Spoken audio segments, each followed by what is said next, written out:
What's up? What's up? Coming to you live once again from Philadelphia, Pennsylvania, and Delaware, and various parts of the city. Uh, from Titletown, USA, or the Titletown tri-state area. Uh, we are back again with another episode. Another episode on the second day of March 2018. I'm rocking out with a returning Trey. Matt and Andre shall be here shortly. For you Amina fans, she's hiatus for a little bit. But go ahead, Trey, reintroduce yourself. Yeah, man, you know, I've been in and out of the podcast lately. Um, that's because I work on late Friday nights. Um, but and Saturday, I've been bad with getting on the podcast. I don't have to work till 4, but I've been bad with reminding myself to, hop on the podcast. So I reminded myself this time. I took Kylan's advice and put a reminder on my phone. So here I am. Cool, man. But tell them you got fans on this pod, on the people that watch. Tell them you just had a milestone. What happened to you, man? You're another year older, right? 21. That is correct. 21. On like 14th, 3rd or 14th Valentine's Day. Yep. Big 2-1. Yep. Another year older. Unfortunately, Matt's not here to play happy birthday. But it is what it is. My brother's another year older, making his way 21 now. He can legally drink. Not that he will, but he can legally drink now. So congrats to my brother on that one. But as we always start our show, with our crossover hot takes. For those of you that may be new, um, our crossover hot takes is when we dip in or lean in to some other topics other than sports. It could be sports related. It depends on the week. Today, I believe all of our topics are sports related, but they don't necessarily have to do with sports. It could be entertainment, politics, pop culture. Like I said, it depends on the week. But for this first question, it's gonna be Trey's because those of you who don't know, we did an NCAA investigation podcast on Thursday, I believe, and you can hear my thoughts on that podcast. But this question is just for Trey. This is Trey's segment right now. So Trey, what's your reaction to the FBI investigation into college basketball, and does it change your perspective on the NCAA? Go ahead, man. Well, I I'll start with the my original opinion of the whole because I think this all stems from how the NCAA has changed over the years and how many programs have become $1 million, probably even $1 billion businesses. And I was speaking of the major sports, so football, basketball. I'm not sure about baseball, um, but football and basketball and many universities carry the university in terms of revenue, and that's due to you know the top Division I schools recruiting. You get the best talent, and then you compile good talent on your team, and these players are essentially cash cows for the university, and they don't get any money for it, right? Um, and this investigation, this FBI investigation that has now come to light, I'm not surprised about it, to be honest with you, because I mean, you knew what was going on. It's just now more in the light. It's now some of the other things going on, like for example, the whole thing with Louisville, Michigan State. That's a whole different story because um, that's as it relates to sexual assault. Um, but as it pertains to cheating or taking money, that type of thing, I mean, you knew it was happening. Think about, let's go all the way back to what was it, 2002, right before LeBron James was drafted. He signed $100 million deal with, I guess it was Nike at that point. And he had the Hummer. I mean, and this is before LeBron James was drafted. So stuff like this happening is not new. Okay. Um, it goes all the way back to, especially if you're a highly touted recruit. Um, you know, you had LeBron James.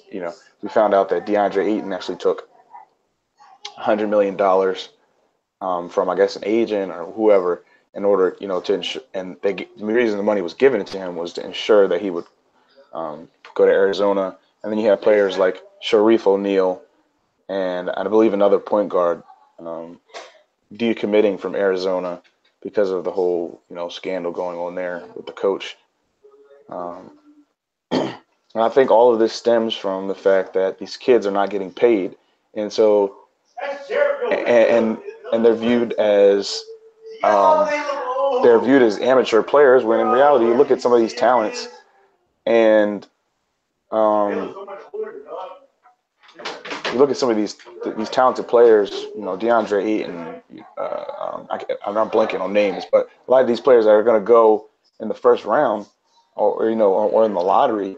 I mean, they're just as good as or better than some of the players that are in the NBA right now, and the fact that they're sitting there, and people bring up this whole idea about the scholarship. And I agree that the scholarship is worth, like, for example, you go to a school like Florida, right? You play basketball, you play football. Florida is between $50,000 and $60,000 a year if you're not, living in state. Um, and so over a period of 4 years, that's $100,000 to $120,000 of money that they're giving to you, right?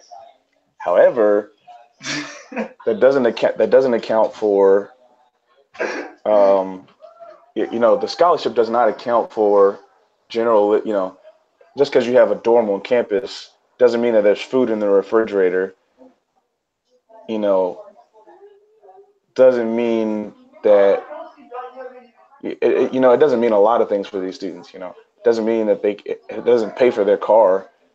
It doesn't pay for gas. It doesn't pay for a lot of things. And that's the issue with a lot of these students is that, and the reason why somebody like DeAndre Ayton, I'm not sure how, what his upbringing, what his household was like, in high school. But some of these kids are, they're taking the money because they need it. They genuinely need the money. And a lot of these kids don't have time. If you know anything about either a Division I football or Division I basketball program, it's your life. Like, it's pretty much 24/7. Either you're playing a game or you're at practice or you're training or whatever the case may be. And it takes a lot away from this kid's schooling. But for most of these kids, they're one and done. And so this whole FBI investigation, I think with the whole sexual assault side of it, I don't even know if that's part of the FBI investigation. But as far as that whole investigation into sexual assault, I think it's like that the NCAA laying the hammer on that, I think is great, right? But at the same time, it's like you have this whole thing where, I mean, and you and I both would agree on this, that NCAA is hypocritical when it comes to the amount of money they make versus, what they're giving the students who, student athletes. Um, so it shows me that the NCAA, and it's similar to what was going on in the NBA and in the NFL with, assault cases or domestic violence. Um, the NFL or Roger Goodell tries to lay the hammer down to make him so it's kind of a PR move, that type of thing. Um, is he doing the right thing? Yeah, with laying the hammer down on a certain player or fining. I mean, I don't necessarily agree with the whole thing with, like, for example, the Cowboys. He's fining them $1 million or something like that. But the same thing is going on with the NCAA. They're fining people and they're essentially forcing people to, resign their position as coach, and they're demonizing players for taking $100,000 cash when the university as a whole is not doing anything to make sure these kids, they're making sure that they're in, that they're like, hey, we're going to give you $120,000 to play for us, but that's it. You find a way to get, food and clothes and pay for rent, pay for gas or whatever, or transportation, whatever, when you're not playing, when you're in the off season, you're not traveling and essentially working, probably 50, 60 hours a week. And a lot of these kids just don't have time for a part-time job. And and they're making, millions of dollars for these universities. And then the NCAA is like, nope, you're amateurs. And you can't do so much as, make a YouTube channel and profit off of the YouTube channel and your athleticism and your athletic ability as a kicker. So to me, my perspective on the NCAA is that they're just as hypocritical, if not more.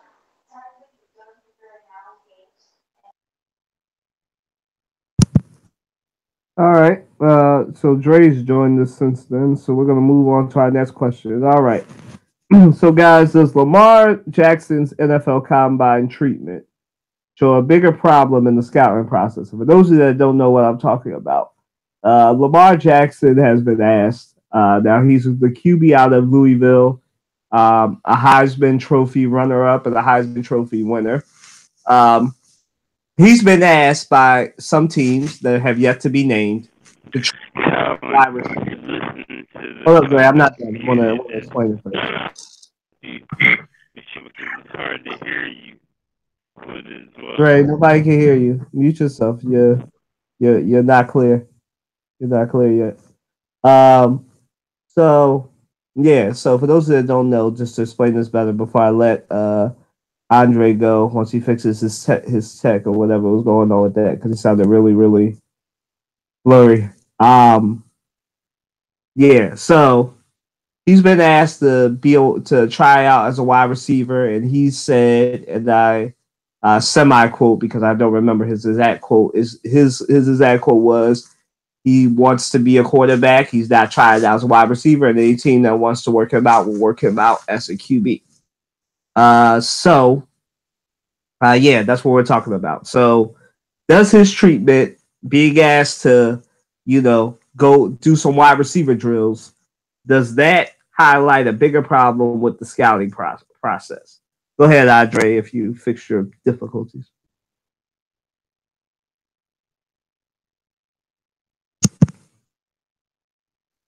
Andre, you there?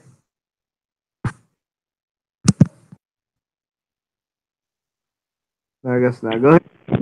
Hard to hear you, Tom. That's what I was saying. Like, what you said, hard to hear what you're saying. Hey, Dre, we can't really hear you. You sound like Lil Wayne right now. Yeah, you really do. Wait, the one guy with the black What Yeah. you say? Fix your It's mic. like your mic is not working. Yeah, your mic is not functioning because you really are sounding like Lil Wayne. Talk about so hard to hear folks. Far as Lamar situation, he's what year is it? 2018, and just the temperature of the country, you know, the supremacists, they say whatever. Subject to it. I know what you're gonna allow to go back. I'm treated with more music in the positions me and respect him for saying I'm only gonna go with teams taking quarterback. I'm not gonna try to make me something I'm not.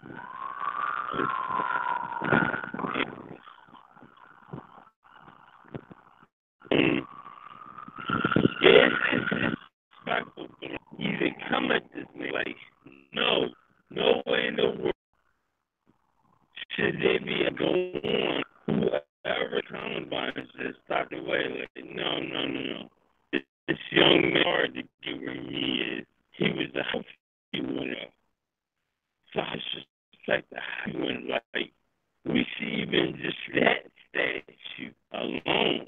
And like, he's better. But, you know, it took me a fact. So, the question,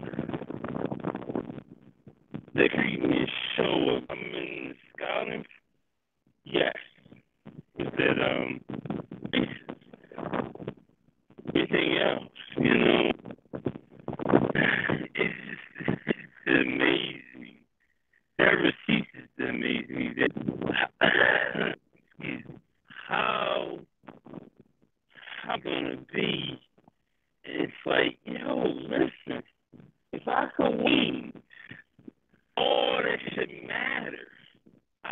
If I'm a turtle, that person,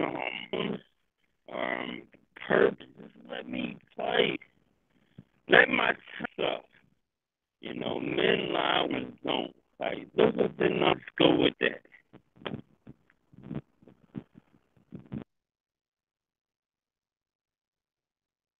So, go ahead, Trey.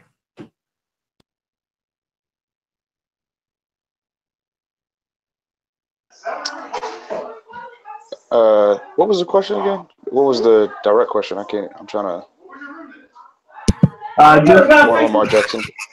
Just Lamar Jackson and how he's being asked to try out at wide receiver instead of quarterback, and he feels that highlights a bigger problem with the scouting process, not the combine himself, and the fact that some of these teams want him to be a wide receiver. Well,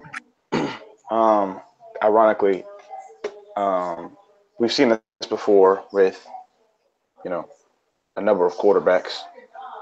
Terrell Pryor.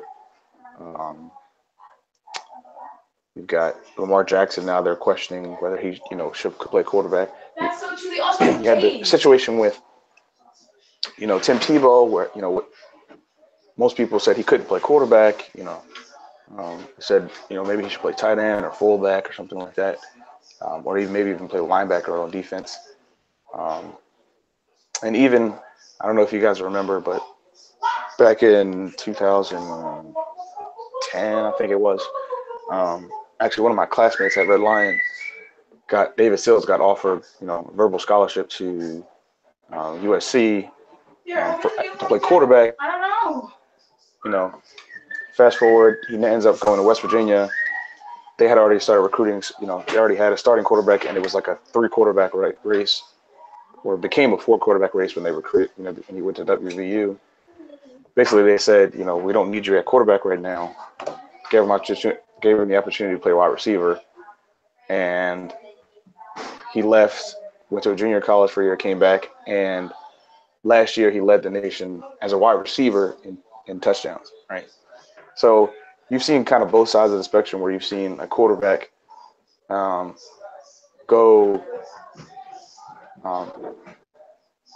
and, they want to be a quarterback. Things don't necessarily work out at quarterback, so they transition to wide receiver. With Lamar Jackson, Lamar Jackson is clearly a premier talent athletically. He's got a decent arm. I haven't watched much of Lamar Jackson, but what I know about him is that got a really decent arm, really athletic. Can hurt you with his legs as much as he can with his arm. And obviously, the questions are the same questions that people asked of a number of different quarterbacks. College quarterbacks. Same questions we're still at. People are still asking about Cam Newton right now. Same questions people asked about Michael Vick. Can he stay healthy? Can he be an NFL caliber quarterback? We know he was able to succeed in college, but can he transition as a quarterback and be able to read defenses, and make the right throw? And I mean, I don't think there's any reason to believe that he can't do that. And I think it's one thing if his agent or his mom or his dad or somebody close to him said, hey, why not? I mean, if you want to live your dream of playing quarterback, go ahead, do your thing, man. But and I'm speaking as if so I'm close to him. But also you need what's your backup plan? If things don't work out at quarterback, would you be willing to do receiver, right? But for people to be calling him out and saying that he shouldn't, you know, go out into the combine as a quarterback and should just forget his dream of playing quarterback in the NFL and become a wide receiver is nonsense, right? Um, and I think it speaks to an issue in the combine that, for one, if you look, I think it was Josh Allen said he's not going to be throwing. A lot of these players, like, they're like, I'm not going to throw, or I'm not going to do this. You know, at the pro day or the combine or something. And it's like, I think the issue is that we still have an issue with, you know, mobile quarterbacks, and many of which are black. And then you have, you still have that issue where it's just like, for whatever reason, we can't, like, I mean, there have been other sports people who have seen Lamar Jackson's talent and see him as like just a pure weapon, and they believe that he can make it in the NFL as quarterback because of his his ability on the field, his athleticism.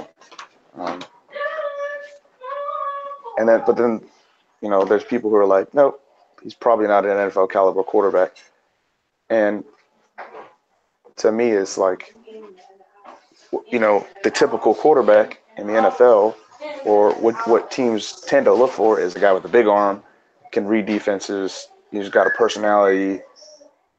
But then when it comes to guys like Lamar Jackson or Cam Newton or Michael Vick, Terrell Pryor, I mean, I don't think I mean, be honest with you, I didn't really think Terrell Pryor was an NFL quarterback from the jump anyway. But he was he was an example of someone who genuinely was a wide receiver playing quarterback. But with Lamar Jackson, he's a quarterback. And the question is, why,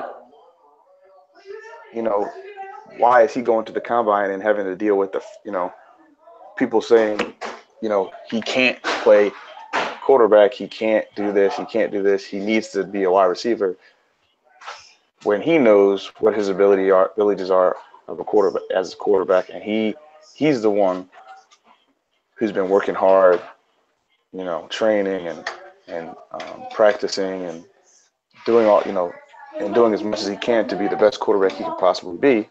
And I see no reason why he's not a top quarterback in the NFL draft.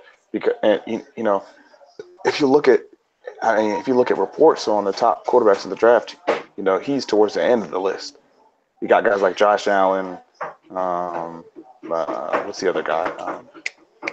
Guy from Oklahoma, dude from UCLA, and Lamar Jackson is towards the end of and it's because of an issue that I think that we have in the combine and the NFL in general, is that typically you might want a quarterback who can be mobile, but you don't want a quarterback who is like a Michael Vick type of quarterback, who's like their number one skill is their ability to, be mobile and run around. And as far as I know, I mean, Lamar Jackson is, I genuinely see him as being the next Michael Vick, and he's actually much bigger than Michael Vick. So I see him as being kind of like a Michael Vick type of player, but with the ability to actually stay healthy and be able to survive a full NFL season. And I see him as being, one of the next really good quarterbacks in the NFL. So, all I can say is, don't listen to the haters. Do your thing at the, do your thing at the combine or whatever the case may be. And I mean, that's all I can really say.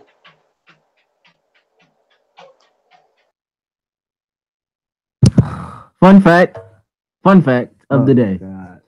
Some of my frat brothers were in the combine last year. That I know from my chapter. Fun fact ended. And the special guest is back. Yay. All right. On Lamar Jackson, I think Lamar Jackson's treatment. I know other people are asked to do that, but let's be honest. Terrell Pryor, he was a all right quarterback, but he was a little bit less talented than Lamar Jackson. I mean, Lamar Jackson has been compared to Michael Vick in the way his athleticism and the way that he can beat you with his feet and everything. And if he's half the athlete, and if the scouts are to be believed, and he ran a pro style offense at Louisville, so he has everything that you would want if you're a quarterback. He's big. I think he's bigger. I know he's bigger than Michael Vick. More muscle, fast, a little bit, just as fast, if not faster. He's probably compared. He's actually 6'3", like 215. He probably compares very favorably to. Even though they're not really comparing him to Cam Newton in build, he's probably more comparable to Cam Newton than Michael Vick when it comes to his size and athleticism. And if you look at that, everybody wants to change the black quarterback, And I'm not trying to make this about race, but you know what? There's not too many white quarterbacks other than Tim Tebow that are asked to transition like this. I mean, when you're an athletic freak and you're good and you got an arm, like he has an arm, like Trey said, he's relatively accurate. You don't see these. There are players that are once in a generation. You don't see too many Lamar Jacksons that compare very favorably to Michael Vick and Cam Newton. Even though nobody really compares him to Cam Newton, they compare him to Michael Vick because Louisville is in the ACC, so you got to compare him to an ACC quarterback. But for real, when I've watched him play, he reminds me a lot more of a more accurate and faster Cam Newton than a Michael Vick. But hey, they don't pay me to watch football games, so they don't pay me to watch football games and write a report for teams. So what do I know? But by my eye test, he compares more favorably to me to Cam Newton. Like I say, way more accurate than Cam. Better deep ball. He does a lot more, a couple of things better than Cam Newton does it. But he compares very favorably to that. And I just have a problem, like I said, Terrell Pryor, to make himself more viable, because let's be real, because Trey brought him up. Terrell Pryor ruled the bench a lot. I don't really think he got in the game as a starting quarterback. I mean, there was that one time that Joe Flacco got injured and they let him play, but he really was meandering as a quarterback. So it saved his career to become a wide receiver. For Lamar Jackson, it's not beneficial for him to become a wide receiver because all he's done his whole life is play quarterback. And, running drills, doing all that, just belittles him because he wants to be a quarterback. Let that man be a quarterback. If you need a quarterback, you should be looking at Lamar Jackson and all the other quarterbacks. You should be, if you want a quarterback, that's who you should be looking for. If you want a freak of nature who you can build and mold and who can come be a leader of your team, then that's Lamar Jackson. That's who you want. And he's a quarterback. He's not a tight end. He's not a wide receiver. He's not a running back. I know some people have done it, but those people were people like Trey said, like Terrell Pryor, Tim Tebow, people that were okay quarterbacks, okay to average quarterbacks. But this man is a freak. He's a great quarterback. I mean, Bobby Petrino's system is no joke. It's a pro-style system. And that man was running that system for 3 years. I believe he's a junior or senior, so at least for 3 to 4 years. So let that man be a quarterback. Yes, it does highlight some issues. I don't understand why every time we get an athletic freak that's a black quarterback, every NFL team or most of them want them to try out as wide receivers. They are what they are. Stop trying to change them. Just because Terrell Pryor did it, let me tell you something. As I just said, there's a difference between Terrell Pryor, Tim Tebow, and Lamar Jackson. Lamar Jackson is a better quarterback to me than both of them. Let that man be a quarterback, and if he doesn't do well as a quarterback, then he can think about transitioning to wide receiver. But if he is as talented as I've seen him over these last 2 years, and his skill set will transfer very quickly to the NFL, and I think he's going to be a great quarterback, not a great wide receiver. All right, so moving right along, guys. So was that 76ers victory in prime time against Cleveland a statement victory? Go ahead, Trey. Um, I mean, the Sixers are better than they were last year, but we carried away a season. Cleveland, you know, they're doggy pads, like team with Yeah, Trent Jay, we Warner. still can't hear you, man. Still, it's almost like something's like there's a shortage in your cord or something. I don't know, but we can't really hear you at all. It sounds real raspy.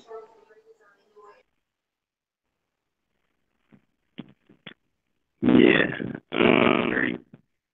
they just their Sixers are okay.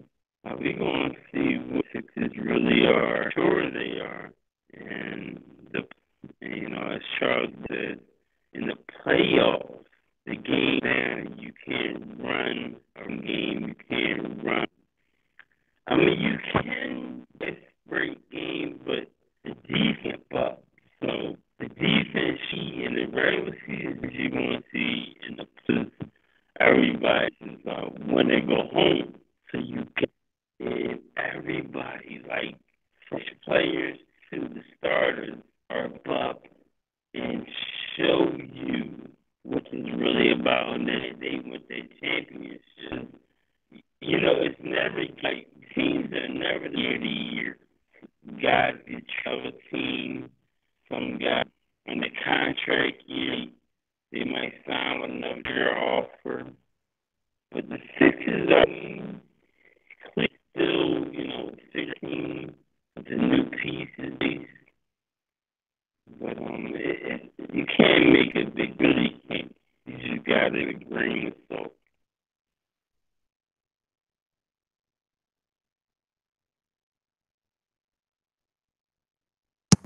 Trey, go ahead.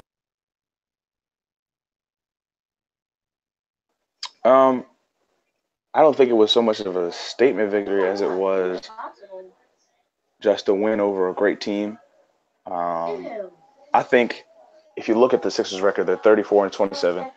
But I think you definitely say that they are better than what their record says right now because they started off pretty well and then they kind of struggled for a bit, which is normal for a young team. And now they're definitely hitting their stride. Um, at one point they hadn't lost at home in regulation since the Eagles had won the Super Bowl. Um, so I think it's if you want to call it a statement victory, I think it's yeah. I guess you can go ahead and call it a statement victory, but I think it's just the the Sixers are they are better than what we thought they were, um, and I think if you're going into the playoffs and they end up being that 5 seed or maybe the 6 seed, if you're a 3 seed, I mean you really don't want to play the Sixers, you know. Um, and I'm not necessarily saying that they're gonna go really far in the playoffs, get to the Eastern Conference Finals or anything like that because we don't know. But they're not going to be an easy out, with the young talent they have, um, and especially with Joel Embiid is playing lights out. Um, he's gotten himself in terms of turnovers. One of the issues he had, early on was that he would dribble into a double team or something like that, and get trapped, and end up losing the ball. But now he's kind of learned to be better at spinning away from a double team or getting rid of the ball before the double team gets there. And then Ben Simmons is just playing tremendous, and it's a shame that he didn't make the All-Star game um, because not only is he a great defender, but he's great on the other end of the floor in terms of just being able to be a distributor and make plays for the team. And as a defender, I mean, if he had to, sit there and just go one-on-one with LeBron James, I'm not saying LeBron James can't. Obviously, LeBron James can score on Ben Simmons, but Ben Simmons actually presents more of a challenge because He's 6'10". He's actually taller than LeBron.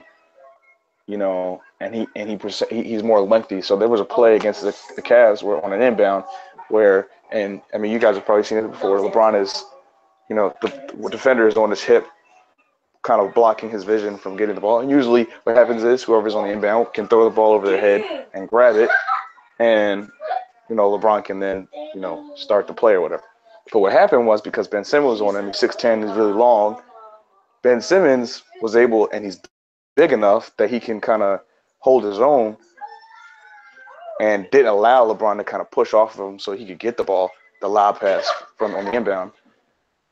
But Ben Simmons was able to, but because of his length, was able to tip the pass and get the steal, and then went and pushed the ball down the floor and gave Sharris an easy basket. So as far as the Sixers go, man, like they've got a lot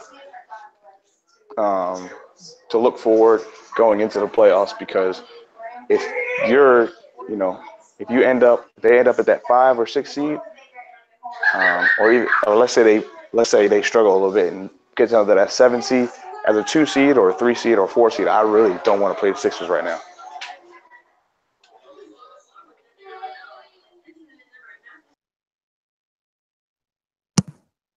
Yeah, that's true. To me, I think I kind of agree but disagree with Trey. Like I do believe it was a win. Obviously, a win's a win.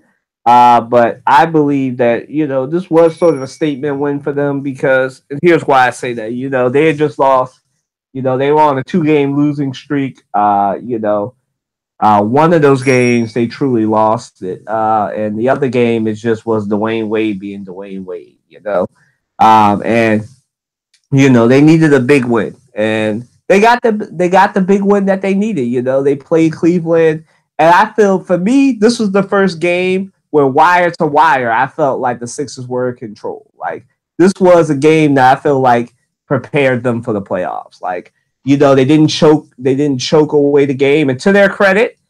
Now, for those of you that follow any of the articles I've written, that I've written a couple articles about the Sixers. WatsonSportsTakes.com, WildfireSports.com, and FlurrySports.org, where you can find that at. But the Sixers have been lead the league in turnovers, right? They average 17.8, basically 18 turnovers a game.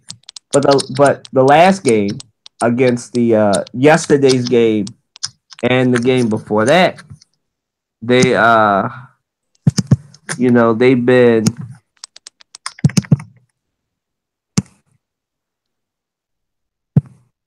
yesterday's game and the Cavaliers game, they've only been turning over the ball. I believe they turned it over 3 times against the Cavs, and yesterday I think it was about 5 or 6 times they turned the ball over. And look what happens when the Sixers don't turn the ball over, don't beat themselves, they win games. I don't know why it took them this long to realize that, but they win games when they don't turn the ball over more than 3 to 5 times a game, when they don't beat themselves, when they don't commit stupid fouls, when Ben Simmons doesn't get fancy late in the game, when Joel Embiid doesn't rely too heavily on that outside shot, they start playing like that. I agree with Trey. Embiid and Simmons have really been in control over these last games. Since they won 7 straight and the last 4. So basically, over the last 11 games, they've really been in control. And like you said, Ben Simmons totally deserved that All-Star nod. Why they chose Goran Dragic over him is a mystery that no one will ever know. But it's great to see him play motivated. I like Ben Simmons motivated. I like Joel Embiid motivated. And I think that game was significant because, listen, the players acted like that game was significant. Like they were trying out for LeBron James. And I know we haven't really touched on that on this podcast the last few weeks, but we will touch on, if the Sixers are in the running for LeBron or not. But I really do believe that game and the future playoff series, if both of those teams end up playing each other, will be a tryout game for the Sixers. The Sixers, against the Cavaliers, these are games that if the Sixers don't win, they have to be competitive on, because I feel like they're trying out not just for LeBron James, but for future free agents, future stars. Because, like I said, I've said in my articles, I've said on this podcast, to me, the Sixers need a third option. Now, I know the third option is JJ Redick. You know, he's been scoring 22 points per game over these last few games, a career average, a career high for him and everything. But I like JJ, but he's not a reliable third option. The Sixers need a third option. Now, they've been doing well with the pickup of Ilyasova and Bellinelli. Great pickups by the Colangelo brothers. You know, we killed them on this podcast a lot, but I got to commend them for those great pickups and Bellinelli and Ilyasova over on the waiver wire these last few weeks. Like I said, they needed a better bench, and they've gotten a better bench, and they've gotten more reliable shooters, which is what we need. You know, and it's great. But yeah, to me, that game was a statement victory because I felt like it felt more important. Everybody acted like that game was way more important than just a regular season game. Like just the way, I don't know if anybody watched the game, the way LeBron was greeting Ben Simmons and Embiid. And I think one of the people who ESPN hired based on his coverage of LeBron in Ohio even said that LeBron broke his social media hiatus to commend Embiid and Simmons, which he doesn't do. You know, so it definitely was a significant game on Thursday. You know, whether some people believe it or not, it definitely was a significant game on Thursday. I feel it was a statement game because the Sixers don't really get on prime time a lot. So I feel like every game that they're on prime time is a statement game. But this game specifically was a statement game because, like I said, for me, it felt like a tryout between LeBron James and people, not even just LeBron James, but any future free agents these next 2 years in 2018 and 2019, that the Sixers are a team that's on the rise. Like Trey said, definitely going to be a problem in the playoffs when they play, whether that's I think the Bucks didn't lose. So I think they're a 6th seed or 7th seed right now. But any day, depending on the week or the day, they could be a 5th or a 4th seed. You know, if they wind up being a 4th seed, a 5th seed, or a 3rd seed, that's not a team you want to play. The Sixers are a problem. Yeah, so, you know, and I like this. I like that the process, I feel, is being fulfilled. You know, if Markelle Fultz gets in, maybe he'll be the third option. Who knows? But we definitely need a third option. So I'm all for it. I'm glad that the Sixers are relevant again. Oh, so moving right along. Right. Just segue. So guys, are these LeBron to the Sixers rumors? Do you believe that they're actually, I said real. Obviously, it's real. They were here last week. But, you know, do you believe it could actually happen? Let me change the question. LeBron to the Sixers. Do you believe it could actually happen? Go ahead, Dre. Yeah, sorry about that, guys. I think it was my Bluetooth that was giving me a hard time with the trouble, and I had to sign back on, whatever, try to fix it. So, Brian to the Sixers, man, listen, if we can make that happen, well, first of all, yeah, I know what kind of atmosphere that's going to set. It's going to make it it's going to like pandemonium. When I tell you those Sixers tickets going to sell out so quick, it's going to be ridiculous. Like, you're going to see more celebrities at the games. You probably see, like, you know, more season ticket holders. So, of course, that's going to increase the value because LeBron brings it every night. He's like he's not like he's something of his own, but he's the greatest player in the game. So who doesn't want to see LeBron and who doesn't want to see the Sixers? You know, you listen to sports talk and you hear different guys say, "Well, we did this and we got so far. I just want to see how it works out this way." And that's got to be one of the stupidest comments I ever heard. Like, it's like, listen, we tanked in order to get to this process. So really nothing is above having LeBron join our team because it's not commendable to tank.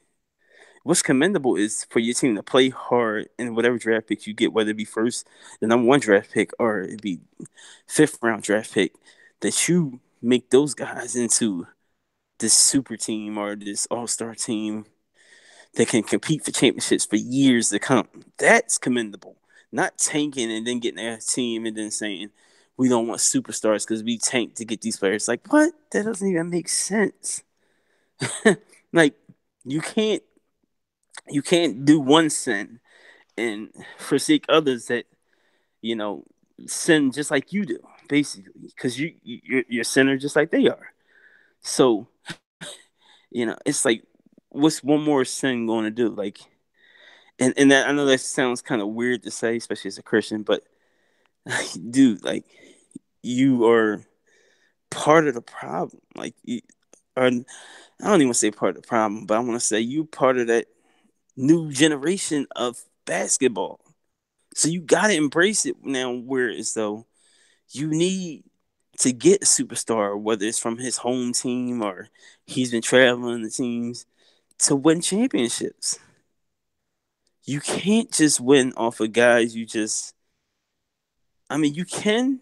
I mean, Golden State did it, but even they got help with Kevin Durant now, and this it's like darn near impossible to beat them. I mean, you can beat them, but you just got to play so great defensively. So, LeBron to Sixers, man. Oh, I can't wait for the day, man. I can't wait for the day. Will I be a season ticket holder? No, I can't afford that right now. But listen, if I could, oh man, you see every pic on Instagram, on Facebook, Twitter, that Sixers game, jumping on the big screen, all that type of stuff. So I just can't wait for that day to happen. I really think he's going to come to the Sixers, and I really hope that he comes to the Sixers because we're immediate contender. When he you can't dispute his worth to an organization. Imagine LeBron showing up to one of the public schools. Man, that school will go crazy. Man, it will go crazy. Him doing a community project. It's so much bigger than basketball. He'll bring so much money to your city. Like, you got to realize this man is an entity in himself. He's a whole business, and he brings more than just basketball with him. So, yes, LeBron to the Sixers.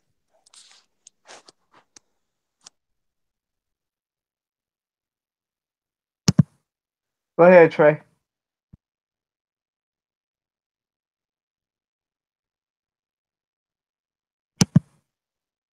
Trey, you there?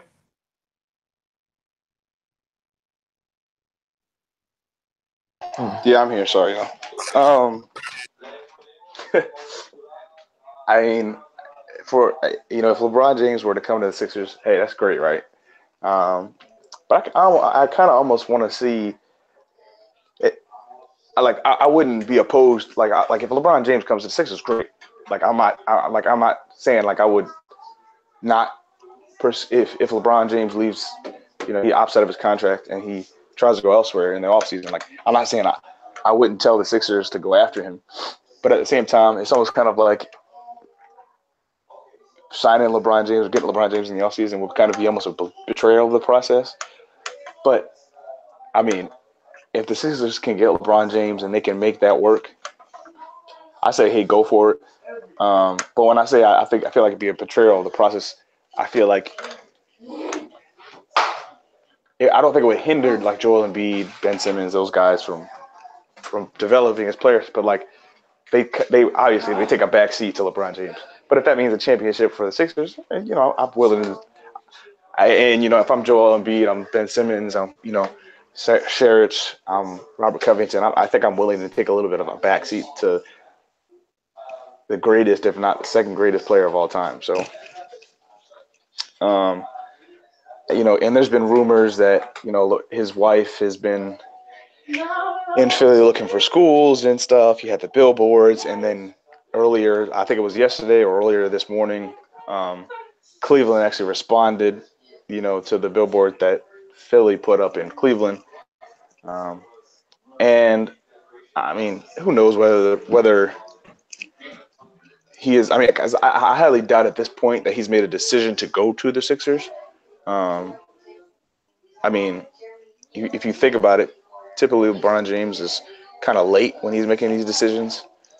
Like when he went to Miami, like I mean it took him a while to get to make a decision about where he was going. When he left Miami, it took a minute before we knew about the fact that he was going to Cleveland.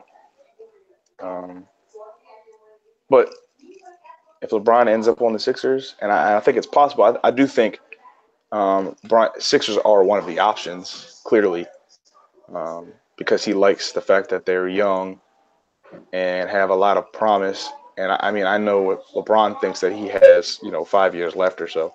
So, um, I mean, that's my thoughts on that. I mean, I feel like these rumors are absolutely real and definitely are likely to happen. I feel like the Sixers are in the sweepstakes for two players in the next few years. I don't know if they will get LeBron, but I feel like like I said, they need a third option. And LeBron James, let's be real, I like LeBron, but LeBron James right now, in comparison to LeBron James Young, yeah, he's still one of the top player in the league. But y'all gotta understand, when we get LeBron, when we get LeBron, it's going to be a 34, whatever. What is he, 34 now? It's a 35-year-old LeBron James, which will be way different than the young 24-year-old LeBron James everybody think they're going to be getting come next year. LeBron James, as he's proven and as you can see by his metrics, he's much more of a jump shooter now than he's ever been in his life. Sure, he'll give you the moments where he'll do a chase down block or he'll start dunking. But as we've seen, he's becoming a lot more of a jump shooter now. He's not the old, I'm going to run you over LeBron James that he used to be. His age is showing. So let's pump the brakes on. We're getting the 24, the superstar of superstars, LeBron James. What you're getting next year, if we get him, is a 35-year-old LeBron James who will be looking at a team that's young. The one thing I disagree with Trey on is I don't think if he comes here, he already knows the way Joel Embiid is and the way Ben Simmons is. They're not taking back seats to him. Well, let's just get that clear. This is Joel Embiid's and Ben Simmons teams, and that's whether LeBron comes here or not. He better understand whose team this is. It's not his. It is 35-year-old LeBron James, not 24, 20-year-old, move over and let me take over LeBron James. LeBron James, as we've seen with Cleveland and everything, and as we're seeing now, he needs a second or a third, somebody to take the heat off him. Right now, he's playing 40-some minutes. He can't be that. He can't be that. He can't be doing all that and doing playoff games and all this stuff. It eventually catches up to him. So, like I said, 35-year-old LeBron James, I'll be happy if we get him. But I just want y'all to understand what you're getting. You're getting 35-year-old, more of a jump shooter LeBron than you're getting the absolute superstar, the ones who will jam on you, who will do whatever he needs to do to become this team. I just want Philly to understand what they're getting. 35-year-old LeBron, not 18 to 25-year-old 2000 to 2006 LeBron. You're not getting that LeBron. Let's be absolutely clear who we're getting, right? I would love that. But I also would rather have, if I be honest, Kawhi Leonard's a free agent next year. I'd much rather have him. Younger, more of a defensive player, somebody who's even more likely to add to the process than LeBron James will. But hey, LeBron James, Kawhi Leonard, I'm happy. Get that third option, get that reliable scorer, get that finals experience. Can't go wrong with either one of them. So I'm happy regardless. But if we get LeBron James, again, I want y'all to understand that you're going to be getting jump shooting LeBron James. You're not getting highlight reel LeBron anymore. So moving right along, and I kind of already answered this question. Do the 76ers need LeBron James? I'll start. They don't need LeBron. He would help, but they don't need him. There's the Sixers, if you're going on a team that is in desperate need of a superstar, the Sixers are not that. The Sixers are not a team that is in desperate need of LeBron James. Like Trey said, like I've said, like Dre has said on this podcast, they already got their two superstars. like I said, what the Sixers need is a third option, somebody who can come in here and is willing to take a back seat to Simmons and Embiid. We need the reverse. We don't need somebody that's going to come in here and try to make it their team. Whoever comes here, whether it be LeBron or Kawhi or anybody else, they need to understand whose team this is. So to answer the question, no, the Sixers don't definitely need a LeBron James. Like if you're telling me rate the need of LeBron James on a scale of 1 to 10, I'm rating it a 4 or a 5. They don't need LeBron. LeBron would definitely make this team better, but this team with two superstars right now is a 7 seed, dang near a 5 and a 4 seed in the East. I think they're okay. Go ahead. With or without LeBron, Kawhi Leonard, and whoever else is going to be a free agent in between now, 2018 and 2019. Go ahead, Andre. It's funny. I was going to say I disagree, but I really had to think. And when I really think about it, I say, do they need LeBron James? No, they don't need LeBron James. What they do need is veteran leadership. So he does bring that. And I hear you, Colin. We're not getting the 18-year-old LeBron James. I get that. I get all that. But what I am getting is a general. I'm not getting a foot soldier. I'm getting someone who knows how to plan, how to execute, and it's a proven winner. Like, who doesn't want a championship player on their team that can run a team?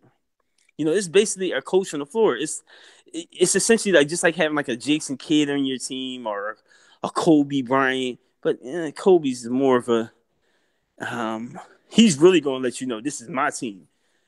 Kobe's like, is no way, is either my way or the highway. And I'm sure LeBron's, similar to that. He's not as strong as Kobe would be. Like, Kobe probably let you know like real quick. But I'm sure, well, yeah, I guess I can't really, I'm arguing with myself now. Yeah, LeBron is definitely going to let you know this is his team. And if you're not with the program, you got to go. But I think more teams need to be like that. I think there's too much lackadaisical teams that allow players to just be whatever. Like, you should be, listen, if you're not in this all the way, we got to move on. You can go to the D League, you can play overseas somewhere or something, but you can't be on our team. Like, we the NBA, this is the best in the world, cuz. It's the best in the world. The Sixers need a veteran leadership because they still make immature mistakes. They still don't know how to close out games.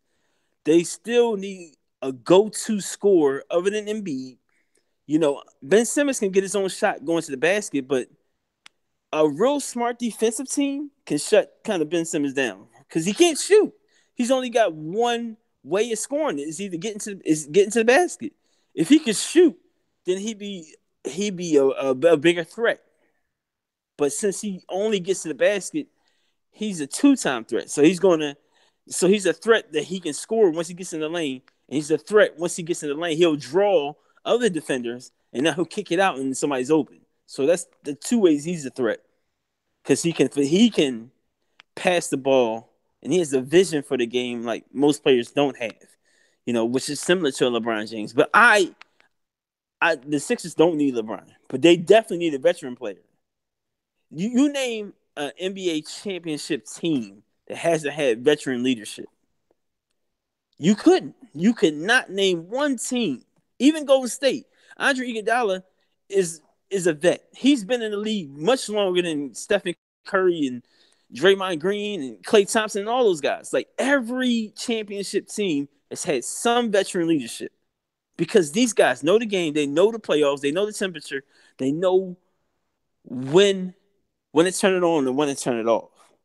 They know when to ease up on the refs. They know when to get on the refs. It's such an understanding to the game that like it's really hard to explain unless you're going through it. Because like you got to go through the playoffs in order to know the playoffs.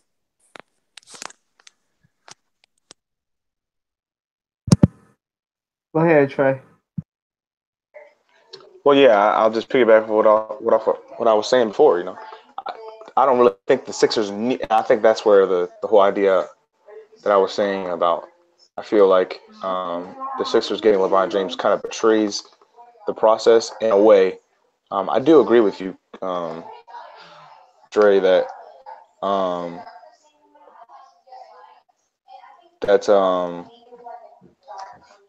know, one thing that the Sixers do need is veteran leadership, and LeBron James would bring that.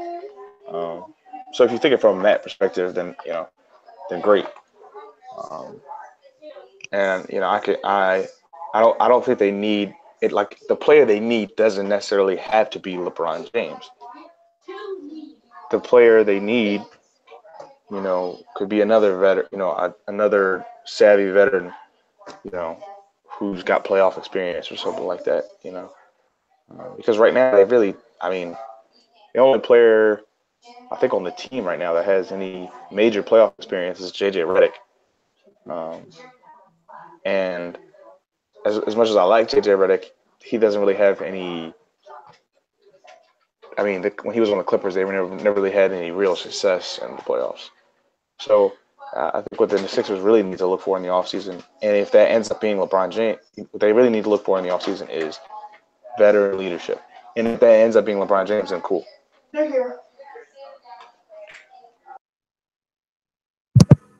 I just can't understate that the Sixers need, again, somebody who will come in here and understand whose team it is. They don't need somebody coming in here trying to think that they're trying to recapture old glory. Now, I like LeBron, but I want y'all to understand that LeBron is going to come in here and think that it's his team. And 35-year-old LeBron James it's not his team. It is Ben Simmons and Joel Embiid's team. I've said it before, I say it again. If you go get a vet, and definitely I agree with Andre, they definitely, with Dre and Trey, like they definitely need veteran leadership. But let's not underscore this. They need a third option. And Dre brought up that Ben Simmons can't shoot, but the Sixers knew that when they drafted him. We all knew Ben Simmons. Anybody who's watched Ben Simmons play these last few years knows that Ben Simmons can't shoot. He's working on the shot. Come next year, he'll probably be more of a threat from the outside than he is right now. Anybody saying that, Ben Simmons is not a threat from the outside, yeah, he's not a threat from the outside right now. But we've known he can't shoot since he got in the league. Let's not act like we just found out he can't shoot. This is a man that had a career 19% shooting percentage in college. We know he can't shoot. This isn't news to anybody. So I don't necessarily think they need LeBron. Like I said, I put it at a 4 or 5. But there are a lot of other free agents that I think would be just as valuable, if not more valuable than LeBron James, and can do what LeBron James does, and are younger. Paul George. Wait a minute. We got to pause on this one. Did you just say there are other free agents that are more valuable than LeBron James? Come on, Colin. I need to hear from you. Colin?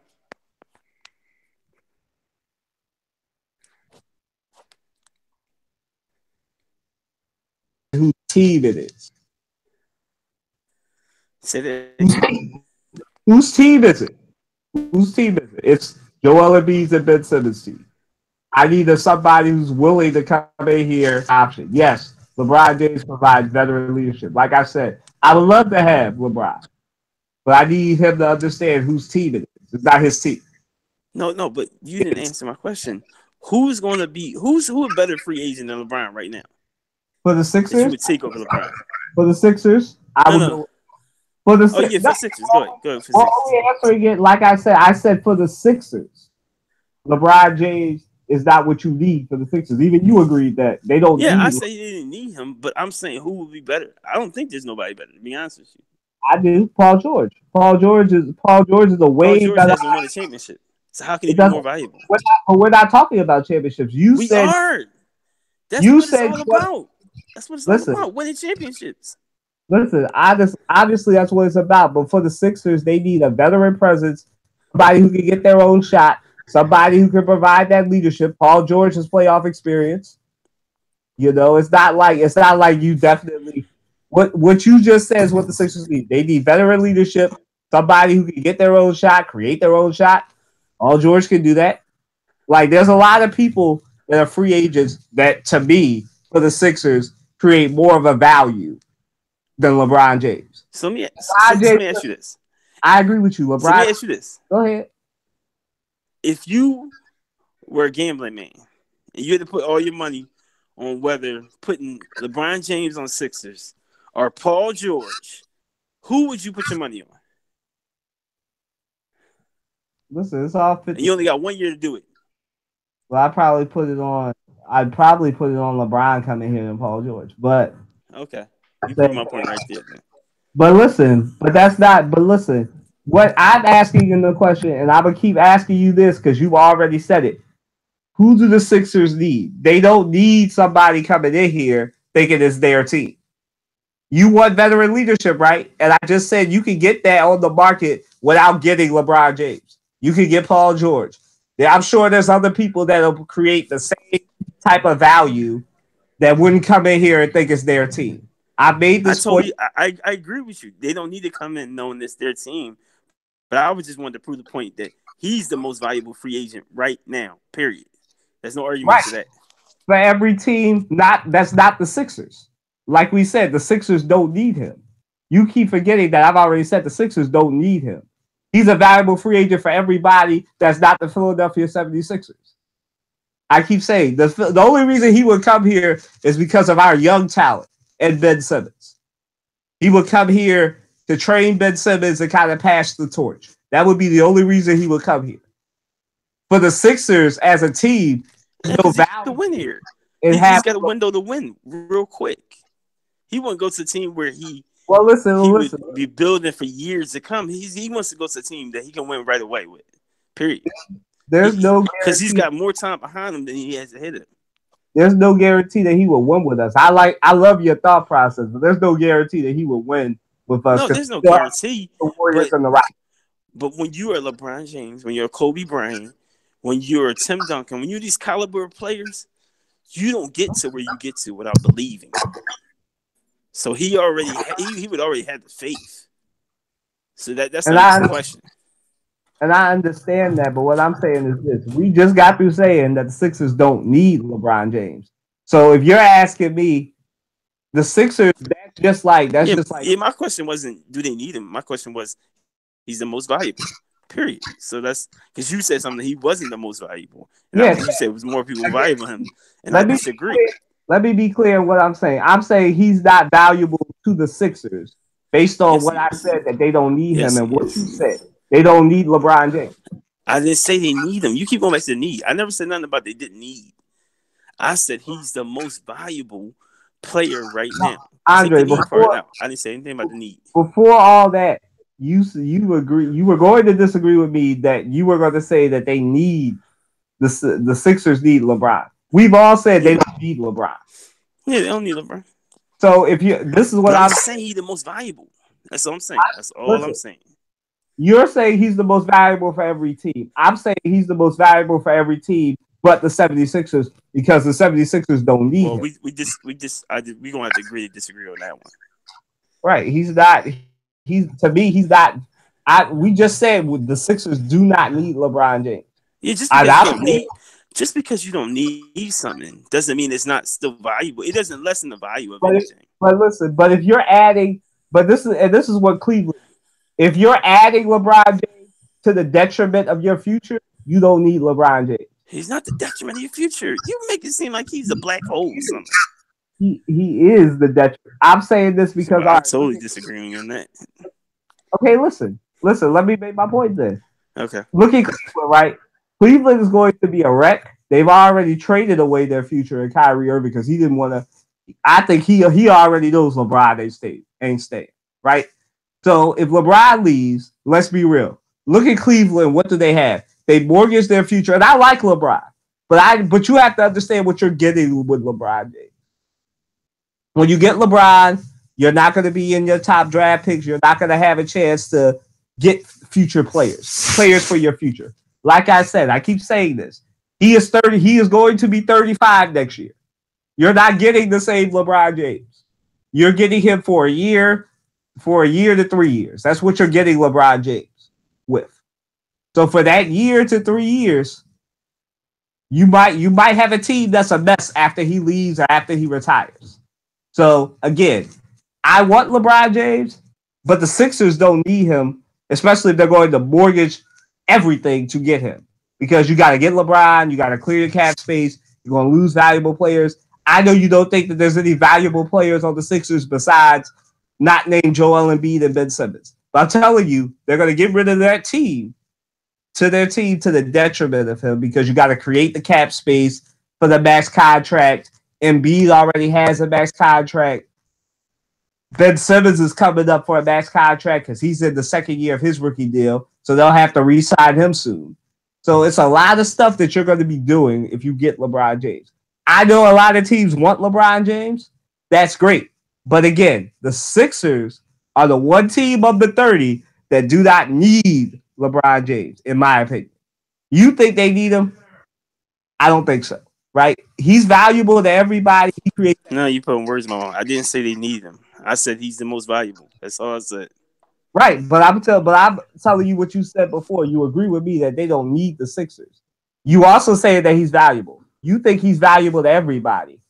I think he's not. I think he's valuable to everybody but the Sixers because, like I've said, I've already highlighted to you what I think the Sixers need.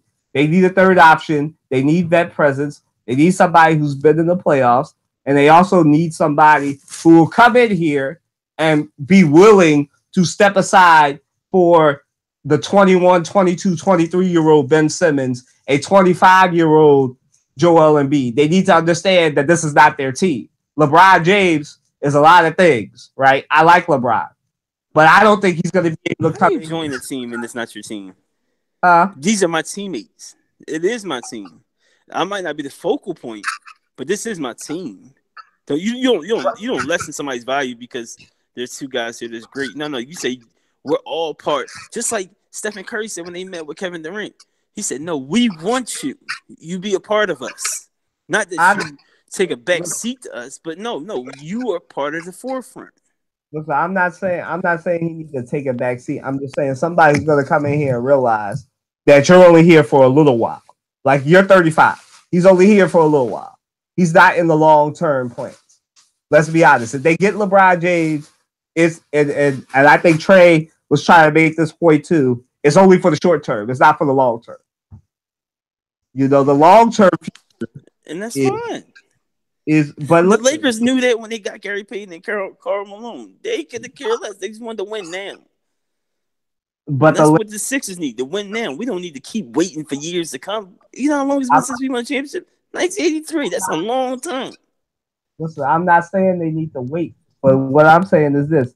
They're a lot farther than most of the teams that LeBron James comes to are. There are not too many teams that can say, before we got LeBron James. Stop telling me what other teams. I could care less. We talking about the Sixers. Listen, it's only relevant to the Sixers. I understand that.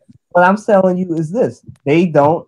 You think that he's valuable to everybody. I think he's valuable to everybody that's not the Philadelphia 76ers because, as I've said, they need a third option, person who can get their own shot, as you've said as well, which LeBron James can do. He can be the facilitator. He can do all that, but that's Ben Simmons' job to be the facilitator and do all that. Like, for real, I think we got to understand that I want LeBron James. I want him. But again, for what the Sixers, since we're talking about the Sixers, to me, he's not valuable to what the Sixers need. You know, if you're dictating what they're going to do in free agency by need, I just said they don't need him. You said they don't need him before this. You know, like we can agree to disagree, but I'm just going to make my overall point. Like I said, he's valuable, but not to the Sixers. Like, I'm not just looking at name. I'm looking at somebody who's going to do what the Sixers need. A third option, a third scoring option, somebody who can play defense, which LeBron James can do, somebody who can come in here with playoff experience, but also be willing to understand that obviously you're a part of a whole team, but the goal of why you're here is to obviously make the Sixers get the Sixers from playoff contenders to finals contenders, but also understand that the larger reason you're here is to make Simmons and Embiid better. If you can't do that, you can't be here. To me.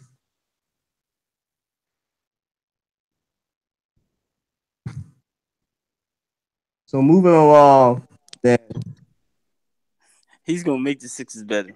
He's gonna make Joel Embiid and Ben Simmons better. We've seen that time and time again with everybody he's played with. You've never heard somebody come out and say, LeBron James made me a worse player. You've never heard that. Ever. You'll never hear it.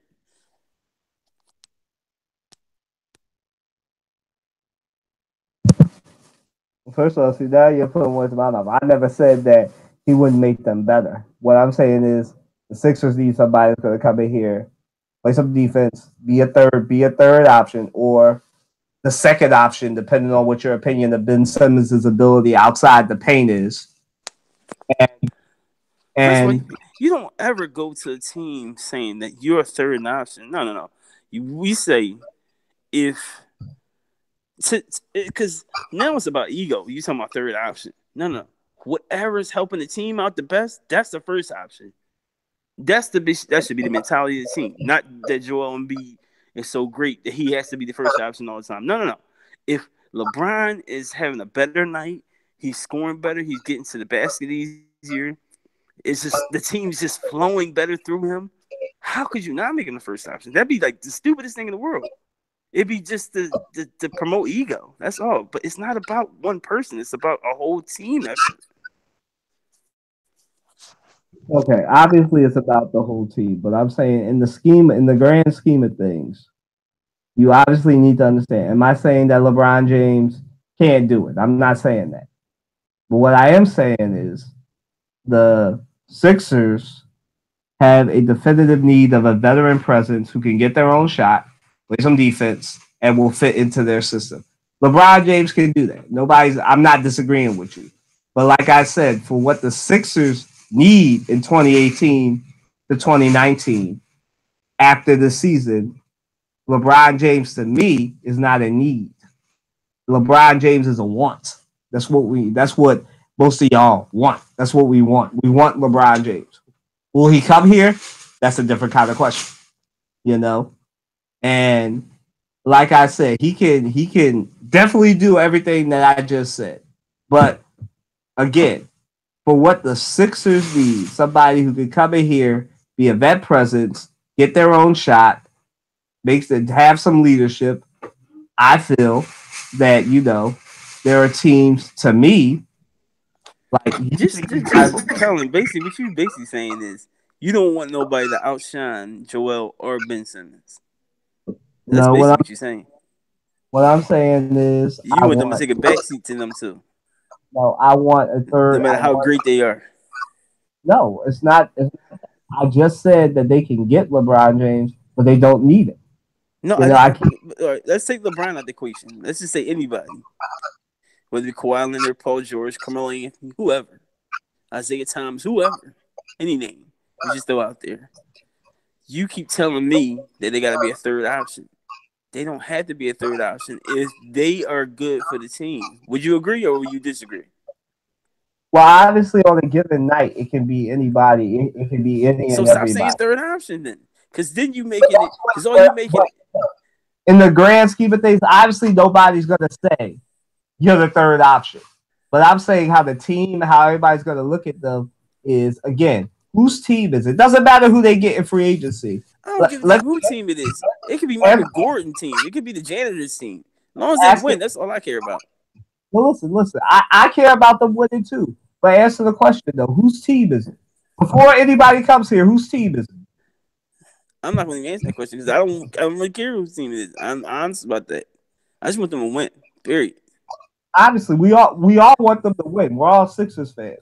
But whose team is it? It's Philadelphia team. It's Philadelphia's team. No. It is Joel Embiid and like I'm not saying just like with the Warriors. Whose team was it? It was Steph Curry's team, and he obviously said, "I Kevin Durant." Team. Mark Jackson put that team together. I go so far as to say that they don't give him enough credit. All right, They give we they give Steve Kerr all this credit, but they don't say nothing about Mark Jackson. don't give Mark Jackson his credit, but he's not coaching. Whose team is it? It's Steph. Listen, you heard the saying, coaches coach, players play, right? So whose team is it? It's Steph Curry's team. It's Steph Curry's team. He allowed San Kevin Francisco team. Durant. Okay, but Kevin Durant would. Let's be real. Kevin Durant wouldn't be there because he even said it. I wouldn't be here without Steph Curry being unselfish. I don't care what he said. He need to brush his head. Listen, but it's true though. You keep saying that you know, but let's be real. It does matter. You need to understand whose team it is before you come to these. Teams. I hear you, Colin. I definitely hear you. You. All I'm saying is this. I'm saying that for what the Sixers need, not a want. I believe LeBron James is a want. He's not a need for the Sixers. You know, we can agree to disagree, but for me, he's a want. He's not a need, right? A need is somebody like a Paul George, a Kawhi Leonard. Heck, Joel Embiid's been talking to Giannis Antetokounmpo to get him to come here. Like, for real, Giannis Antetokounmpo, I would love him. I would love to have him. But, you know, like I said, if you're talking about the big name free agents that'll be there these next few years, like Kawhi Leonard is a need because, as you said, they need somebody who can play defense, get their own shot, do all that. Kawhi Leonard. You know, they could do that. Even some people said the Sixers, there's rumors going around that the Sixers, you know, eventually might trade for Kawhi Leonard. I'd love that if they could. I'm sure they have to get in line behind a bunch of other teams, but they've got the assets, they've got everything they need if they wanted to do that. You know? I believe that Kawhi Leonard would be better for this team than LeBron James. But again, agree to disagree. So moving along, if you were Howie Roseman, what's your priority going into free agency? Go ahead, Andre.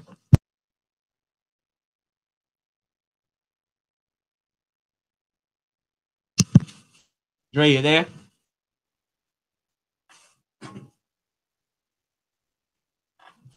You said Dre or Trey? Hmm? You said Dre or Trey? Me. My fault. I said Andre. Oh.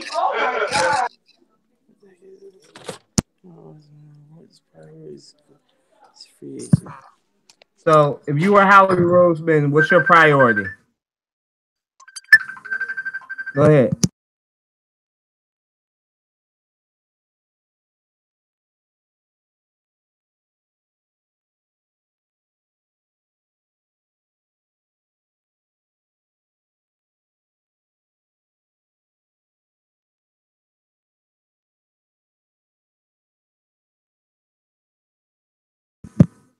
Andre, go ahead and answer the question. You there?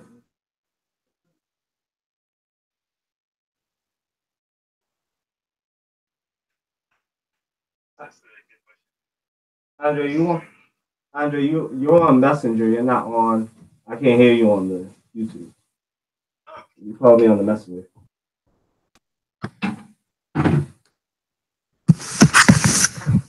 Go ahead, Trey. I don't know what happened to Andre. Go ahead, Trey. Probably some technical difficulties. Can you hear me now? What is going on? Yeah. Okay.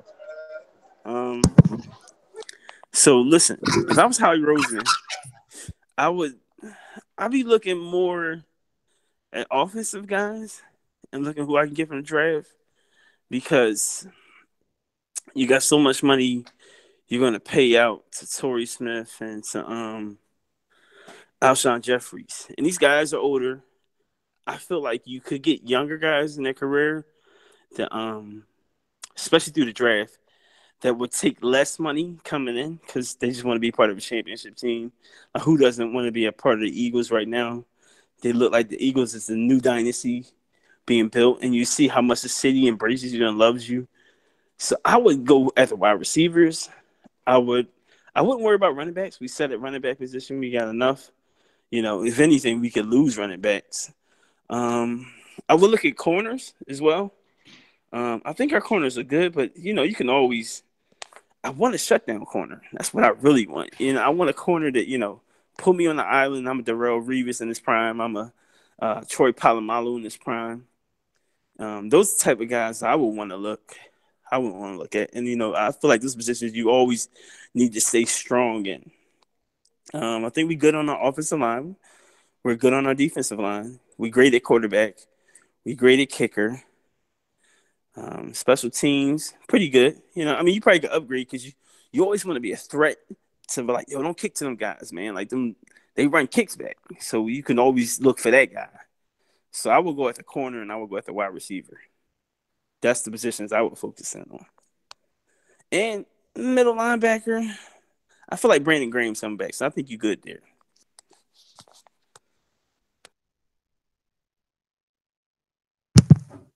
Trey.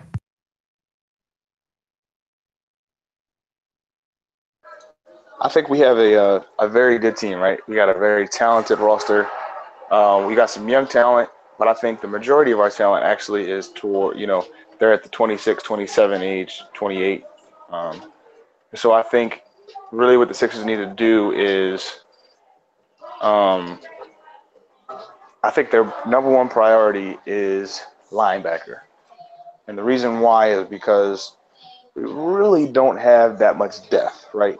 You have guys like Nate Jerry, Najee Good, and what's the other dude? White dude. I can't think of his name.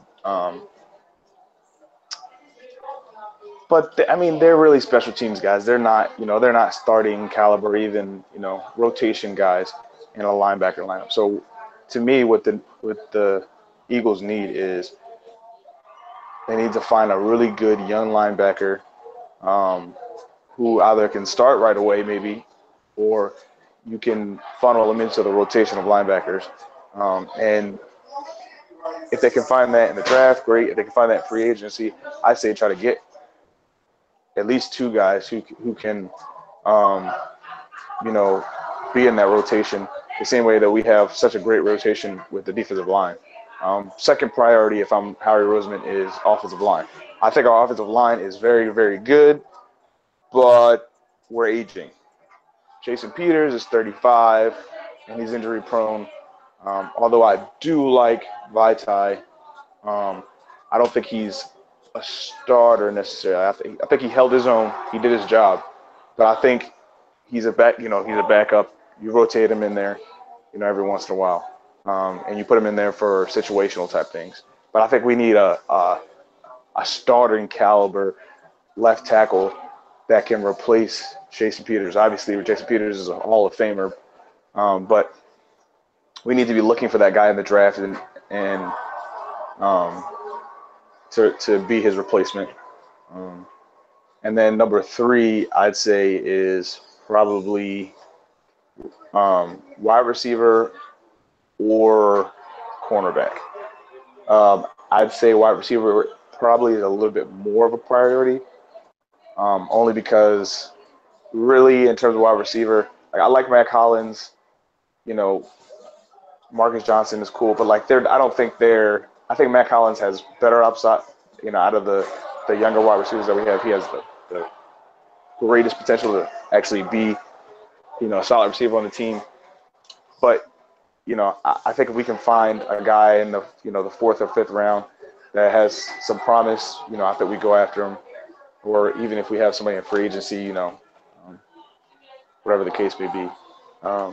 And the other reason why I say cornerback is because, like Andre was saying, we need to find that next lockdown corner, and I think we may have him already in Sidney Jones, but we don't know how he's going to be able to play, after coming back from the injury. So, if anything else, I think the Eagles really believe in the group of cornerbacks that they already have on the team, and I think they're going to be looking to re-sign Patrick Robinson. What I say do is look for another veteran cornerback like Patrick Robinson, who's hungry for a championship, and because of his hunger for a championship and whatever else, that they elevate their game in the same way that Patrick Robinson did last year. So I say look for a veteran guy who can teach some of these younger guys, like Jalen Mills, Sidney Jones and help them to understand, better how to, just so they can learn from a veteran cornerback, excuse me, and and so those are my three. If I'm Howard Roseman, those are three priorities: linebacker, offensive line, and then either wide receiver or cornerback. And you may be able to go both, both with wide receiver and cornerback. And another thing I'll say is, if I'm Howie Roseman, my priority, I think, is, or I guess this is not really Howie Roseman's responsibility, but if I'm Howie Roseman, I'm talking to Coach Peterson, and I'm emphasizing to him. I mean, I don't know how much Howie Roseman really knows about football, the game of football itself, and coach, but we really need to emphasize whatever cornerbacks we decide are our starters day one, that their technique is you don't want guys getting beat on double moves and simple things that could be eliminated by just having better technique.